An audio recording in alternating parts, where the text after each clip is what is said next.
할렐루야. 153 전육교대 오신 여러분들을 주님의 이름으로 환영하고 축복합니다. 오늘도 어김없이 이 기도의 자리로 나오신 여러분들께서 하나님의 은혜와 또한 하나님의 응답하심을 경험하는 놀라운 시간이 되기를 간절히 소망하겠습니다. 먼저 하나님의 말씀 보도록 합니다. 베드로후서 2장 1절에서 3절 말씀까지 보겠습니다. 베드로후서 2장 1절에서 3절입니다. 우리 같이 한 목소리로 다 함께 봉독하도록 하겠습니다. 시작. 그러나 백성 가운데 또한 거짓 선지자들이 일어났었나니 이와 같이 너희 중에도 거짓 선생들이 있으리라. 그들은 멸망하게 할 이단을 가만히 끌어들여 자기들을 사신 주를 부인하고 임박한 멸망을 스스로 취하는 자들이라.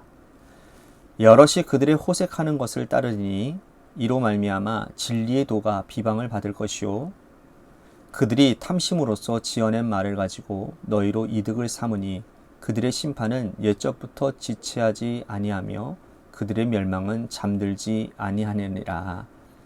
아멘. 요즘 학생들은요, 선생님들을 선택하는 그런 폭이 굉장히 넓어졌습니다.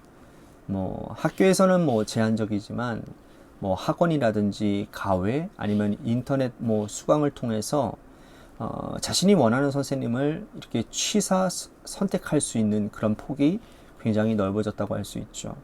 실력이 조금 모자란 학생은 실력을 보완할 수 있는 선생을 선택할 수 있고, 또 실력이 뛰어난 학생은 심화 학습을 도울 수 있는 그런 선생님을 선택할 수가 있는 것입니다. 학원도 많고 과외 교사도 많고 인터넷 강좌도 많기 때문에 어떠한 선생님을 선택하느냐는 그거는 학생의 몫이라고 할 수 있고, 또 좋은 선생님을 찾아내는 것도 실력이라고 할 수 있습니다. 이와 마찬가지로 요즘은 교회도 많고 목회자도 많아요. 어떤 교회를 선택해서 정착하는가가 정말 성도들에게 달려 있습니다. 그런데 한국 교회는 전통적으로 목회자를 판단하고 분별하는 것을 금기시했었습니다. 하지만 성경은 거짓 선지자가 있다라고 말을 합니다. 참된 목자가 있는 반면에 한편으로는 거짓 선지자도 있기 때문에 성도들이 영적으로 깨어서 이 사꾼과 참된 목자를 분별해내야 된다라는 것이죠. 오늘 본문에서 베드로 사도는 거짓 선지자와 참된 목자를 분별하는 방법을 알려주고 있습니다. 베드로가 목회하던 시절에도 거짓 선지자들이 많았고, 또한 그 피해가 성도들에게 고스란히 돌아갔기 때문에 이들을 분별하는 기준이 굉장히 중요했기 때문입니다. 그 말씀을 하고 있는데요. 오늘 1절 말씀 보십시오. 그러나 백성 가운데 또한 거짓 선지자들이 일어났었나니 이와 같이 너희 중에도 거짓 선생들이 있으리라. 그들은 멸망하게 할 이단을 가만히 끌어들여 자기들을 사신 주를 부인하고 임박한 멸망을 스스로 취하는 자들이라. 자, 베드로는 거짓 선지자가 있다라는 것을 전제하고 있습니다. 너희 중에도 거짓 선생들이 있다라고 합니다. 이렇게 전제해야 피해가 덜한 거예요. 사람들 앞에서 율법을 가르치고 말씀을 풀어주는 자라고 해서 그들 모두가 다 하나님의 종이라고 전제를 하면 문제가 생길 때 피해는 성도들에게 고스란히 돌아갈 수밖에 없다라는 것이죠. 예수님께서 목회하시던 시절에도 거짓 선지자들은 있었고 구약 시절에도 있었으며, 또 베드로가 목회하던 시절에도 존재했었고 오늘 이 시대에도 차고 넘치는 것이 거짓 선지자들입니다. 그러므로 우리는 이 거짓 선지자들은 항상 우리 곁에 존재한다라고 있다라는 것을 전제하고 있어야 된다라는 거예요. 목회자라고 다 같은 목회자가 아니고 교회라고 해서 다 같은 교회가 아니라는 사실을 알고 분별할 수 있어야 된다라는 거예요. 구체적으로 어떤 자가 거짓 선지자인지 베드로가 설명하고 있는데, 다시 1절 말씀 보십시오.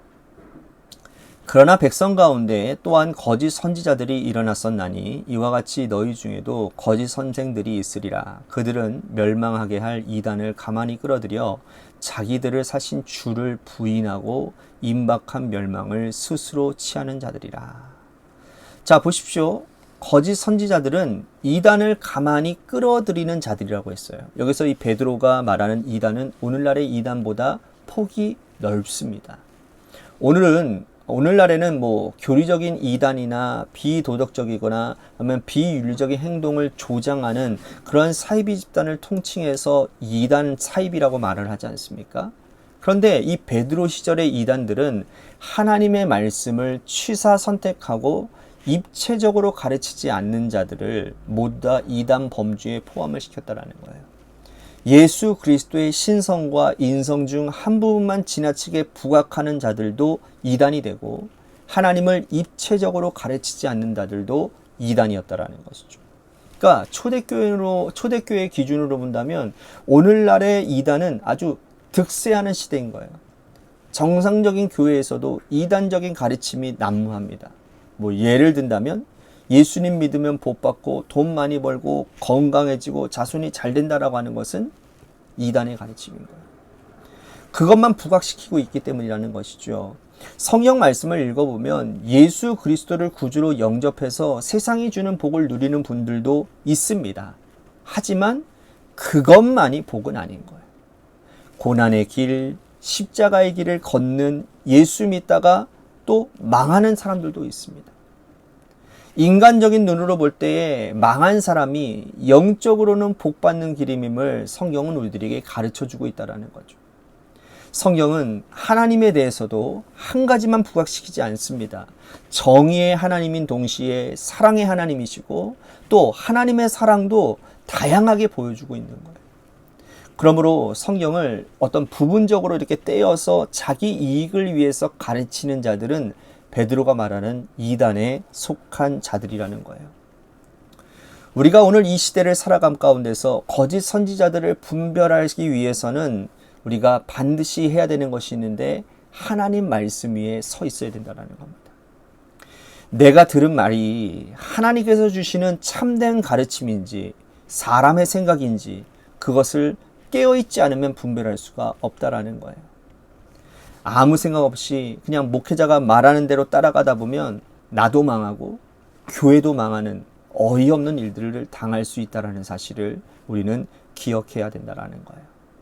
자, 이어서 베드로가 3절에 이렇게 말씀을 합니다. 3절 말씀 보실까요? 그들이 탐심으로써 지어낸 말을 가지고 너희로 이득을 삼으니 그들의 심판은 옛적부터 지체하지 아니하며 그들의 멸망은 잠들지 아니하느니라. 자, 탐심을 가지고 성도들의 이익의 대상을 삼아서 유익을 취하는 자들이 모두 거짓 선지자들이라는 거죠. 예수님께서 이 땅에 계실 때 탐심을 가지고 성도를 이용한 유대 종교 지도자들이 있었습니다.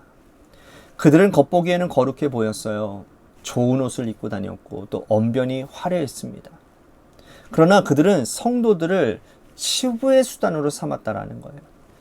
예수님께서 성전을 청결케 하시고 그들이 돈벌이를 막자 예수님에게 반역자라는 올가미를 씌워서 예수님을 십자가에 못 박아 죽게 했습니다.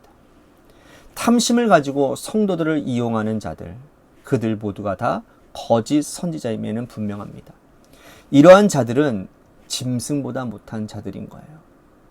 여러분, 성경 말씀에 보면 모압 왕 발락이 출애굽하던 이스라엘 백성들을 저주해달라고 선지자 발람에게 유혹을 했던 적 기억나십니까?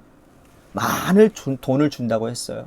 처음에는 주저주저 하다가 이 돈의 유혹에 넘어간 발람이 나귀를 타고 이스라엘 백성들을 저주하기 위해 길을 나섭니다. 그때 그가 탄 나귀가 발람을 책망하는 거예요. 사람보다 못한 나귀가 선지자 발람을 책망하는 이 일이 민수기에 기록되어져 있지 않습니까? 탐심을 가지고 성도들을 수단으로 삼는 자들은 짐승보다 못한 자들인 거예요. 오늘 우리가 참된 선지자와 거짓 선지자를 분별하는 것은 전적으로 나의 영역입니다. 하나님의 말씀을 수단으로 삼지 않는 분을 선택하고 또 그들의 말씀을 듣고 따라가는 분별력 있는 믿음의 백성들이 다 되시기를 바랍니다. 그렇기 위해서는 우리가 깨어 진리 위에 서 있어야 되는 거예요. 오늘도 하나님의 말씀 위에 제대로 집짓고 살아가는 믿음의 백성들이 되시기를 축복하겠습니다. 오늘 말씀 생각하면서 우리 같이 기도했으면 좋겠습니다. 시대의 악함을 분별하고 거짓 선지자들에게 미혹되지 않는 신앙이 되겠습니다. 또한 참과 거짓을 분별하고 탐심을 가진 자들을 가려내겠습니다. 오늘 그런 영적인 지혜를 달라고, 그런 분별력을 달라고 기도했으면 좋겠습니다. 또 한 가지 우리 같이 기도할 것은 목회자인 저를 위해서 기도해 주십시오. 오늘 이 말씀은 전적으로 저에 속한 말씀이 참 많습니다. 제가 사꾼 목사가 되지 않도록 정말 한 영혼 바라보며 그 영혼을 정말 목숨과 같이 사랑하고 그들을 정말 믿음으로 잘 양육할 수 있는 그러한 목양자가 되도록 저를 인도해 달라고 우리 담임 목사님 저를 위해서 특별히 기도해 주셨으면 좋겠습니다. 또한 여러분들 우리 지민석 형제님의 회복을 위해서 기도해 주시고요. 또한 우리 박우자 권사님 내일 입원하시는데 모든 수술 과정 가운데 하나님의 은혜 가운데 완치케 되어지는 역사가 있게 달라고 우리 권사님을 위해서도 기도해 주시기를 바랍니다. 또 한 가지 우리 김순환 권사님 호흡이 요즘에 많이 가파르신데 심장 가운데 하나님께서 안수하셔서 치료케 하시는 놀라운 은혜가 있게 달라고 우리 같이 기도했으면 좋겠습니다. 마지막으로 여러분들의 삶의 자리와 여러분들의 자녀들을 위해서 기도하시다가 이 시간 돌아가시기를 바랍니다. 노래 끝날 때까지 우리 같이 합심하여 기도하도록 하겠습니다. 기도하시겠습니다.